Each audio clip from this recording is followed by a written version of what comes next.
आहे की या ठिकाणी ही जी काही घटना घडली ती घटना घडल्यानंतर प्रवीण गायकवाड त्याच्यावर तक्रार द्यायला तयार नव्हते।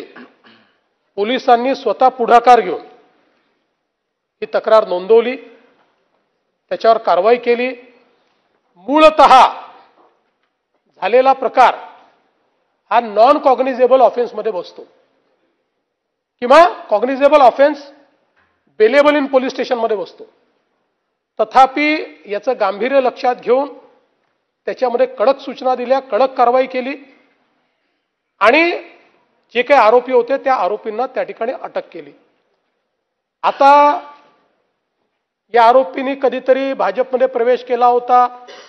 आता मी 100 घटना आणलेल्या आहेत की ज्यामध्ये राष्ट्रवादीचा सदस्य असलेल्या, काँग्रेसचा सदस्य असलेल्या लोकांनी काहीतरी अपराध केलेला आहे, हल्ले केलेले आहेत।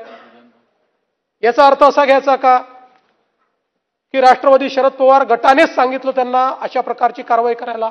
असं नाही घेतायत। हा त्यांचा वैयक्तिक त्या ठिकाणचा प्रश्न आहे।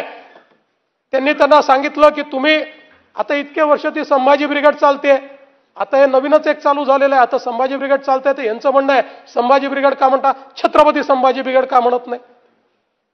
आता ह्या गोष्टी मला असं वाटतं की कुठेतरी आपल्याला लक्षात घ्याव्या लागतील। हे जे काही चाललंय, आपली मनं जी संकुचित व्हायला लागली आहेत याचाही विचार करावा लागेल। पण मी आपल्याला सांगतो, आम्ही देखील या घटनेचा निषेध केला, आम्हीही या हल्ल्याचा निषेधच केलेला आहे आणि याच्यामध्ये स्टेट स्पॉन्सर्ड टेररिझम वगैरे असं म्हणून याला कुठला तरी वेगळा रंग द्यायचा किंवा याला काहीतरी राज्य स्तरावर झालेला आहे अशा प्रकारे करण्याचा जो तुमचा प्रयत्न आहे तो चुकीचा आहे।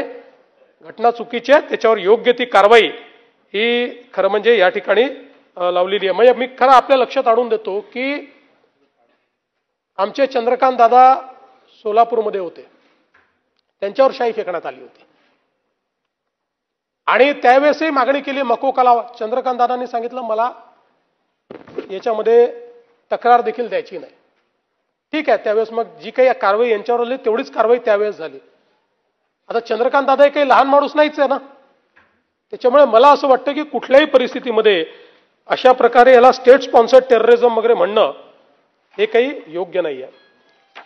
आता खरं म्हणजे एक गोष्ट